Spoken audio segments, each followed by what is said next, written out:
جو یہ رائے رکھتے ہیں کہ ہم کو اس طرح کے بیانات نہیں دینے چاہیے. جس طرح وزیر ریلوے خواجہ سعد رفیق نے کہا کہ شہباز گل کی گرفتاری پر بغلیں بجانے والوں کو کچھ آرام کرنا چاہیے. ان کا یہ کہنا تھا کہ جب ہم اپوزیشن میں تھے اور ہماری گرفتاریاں ہوئی تھیں تو ہم بھی پابند سلاسل رہے تھے, لیکن اگر آپ اپنے مخالفین کے اوپر اس طرح کے جملے کستے رہیں گے تو وقت پھر سے خود کو دہرائے گا اور پھر آپ پہ بھی وہ وقت آ سکتا ہے, تو اس لیے بغلیں نہیں بجانا چاہیے.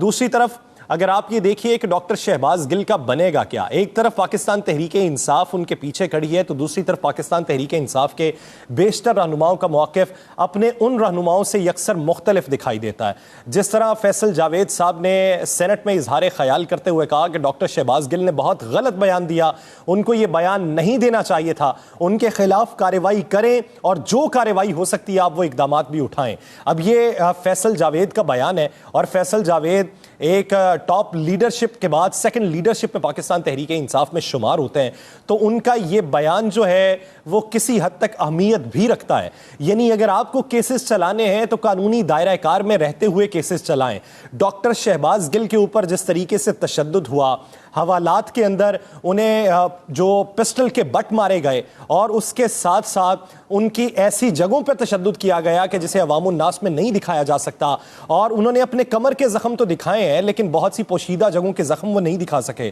تو یہ بات ضرور یاد رکھیے کہ اگر کسی کے اوپر آپ نے مقدمہ کرنا ہے, تحقیقات کا دائرہ کار وسیع کرنا ہے اور اس کے گرد شکنجے کو مزید سخت کرنا ہے تو قانونی دائرہ کار میں رہتے ہوئے کریں. مخالفین کو آپ زد و کوب کر سکتے ہیں جب آپ اقتدار میں ہوں, تو پھر یہی طریقہ کار وہ بھی آزمائیں گے جب وہ اقتدار میں ہوں. اگر آپ کے ساتھ یہی طریقہ پہلے آزمایا جا چکا ہے تو معافی کا عنصر ایک بار پیدا کر کے دیکھیے, حالات یکسر مختلف آپ کو دکھائی دینا شروع ہوں گے, زندگی رنگین آپ کو دکھائی دینا شروع ہوگی, یہ ذہن کا اسلوب تبدیل ہو جائے گا, آپ کا رہن سہن تبدیل ہو جائے گا, آپ کی طرز سیاست کی لوگ تعریف کرنے لگیں گے. لیکن اسی طرح مار پیٹ اور اسی طرح زد و کوب کر کے اور اسی طرح تشدد کا نشانہ بنا کے اور اسی طرح ذہنی اذیت دینے کا یہ آپ نے اگر ٹرینڈ سیٹ کرنا ہے تو یہ تو دہائیوں سے سیٹ ہوتا آیا ہے. یہ ہٹلر کے دور میں بھی یہی تھا, زمانہ قدیم کے اندر بھی یہی طریقہ کار اپنایا جاتا رہا, تو پھر آپ میں اور زمانہ قدیم کے لوگوں میں کوئی فرق نہیں ہے. تو خدا کے لیے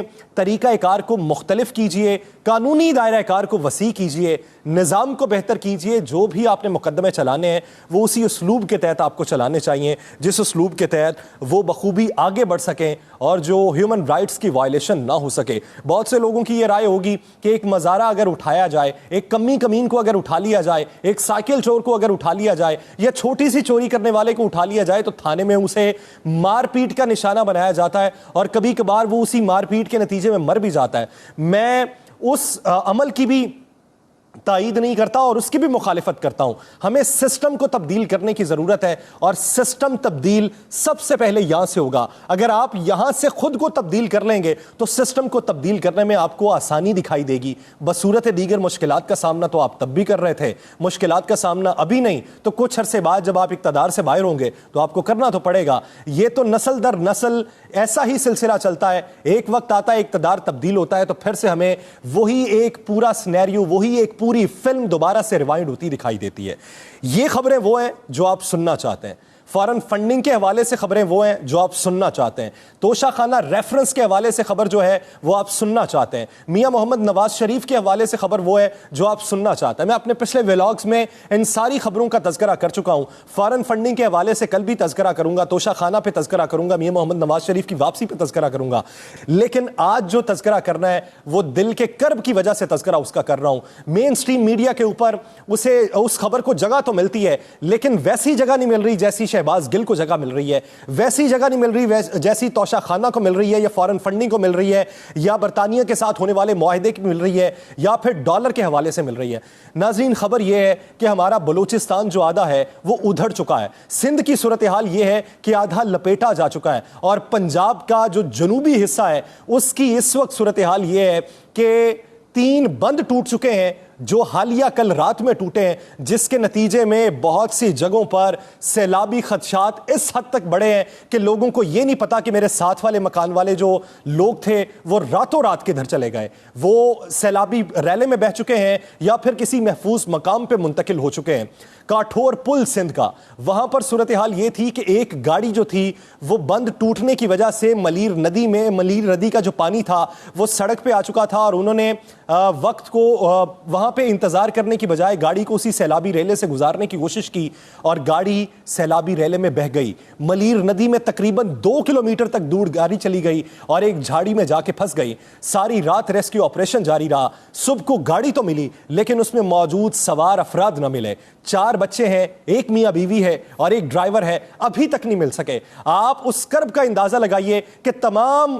وہ لواحقین جو ہیں وہ اس وقت موقع پر موجود ہیں اور وہ صرف آس اور امید پر ہیں کہ خدا را ایسا ہی ہوا ہو کہ گاڑی میں سے یہ لوگ ریسکیو کر لیے گئے ہوں یا پھر یہ خود ہی اپنی مدد آپ کے تحت گاڑی میں سے باہر نکل آئے ہوں اور ان کی جان بچ گئی ہو۔ لیکن ناظرین، اس وقت مال مویشی اگر آپ بہنے کی فوٹیج دیکھ لیجئے تو آپ کو اندازہ ہو جائے گا کہ اگر آپ کی ایک موٹر سائیکل چوری ہو جائے تو آپ کے اوپر جو کرب مسلط ہوتا ہے وہ کرب آپ کے اپنے پالے ہوئے جانور کو اپنی آنکھوں کے سامنے پانی میں بہتے ہوئے دیکھنا اور پھر یہ سوچنا کہ یہ مجھے کبھی واپس نہیں ملے گا، اس کرب کا اندازہ وہ صرف وہی مال مویشی پالنے والا لگا سکتا ہے جس کے بچے بہہ گئے، جس کی آل اولاد بہ گئی، جس کی ساری زندگی کی جمع پونجی اس پانی میں بہ گئی۔ صرف اس کا خیال کیجئے۔ لوگ دور دراز کے علاقوں میں بے یار و مددگار بیٹھے ہیں، وہ پہلے یہ رائے رکھتے تھے، پہلے ان کے مطالبات یہ تھے کہ ہمیں راشن پہنچایا جائے، امدادی سامان پہنچایا جائے۔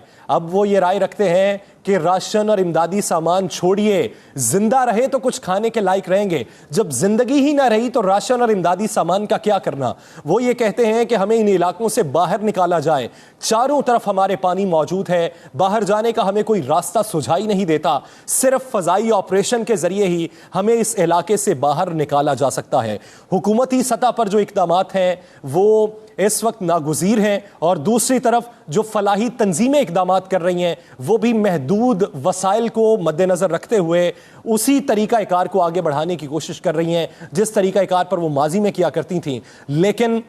ہمیں اپنا سسٹم تبدیل کرنے کی ضرورت ہے اور ہمیں یہ دیکھنے کی ضرورت ہے کہ سیلاب کی تباہ کاریوں کے نتیجے میں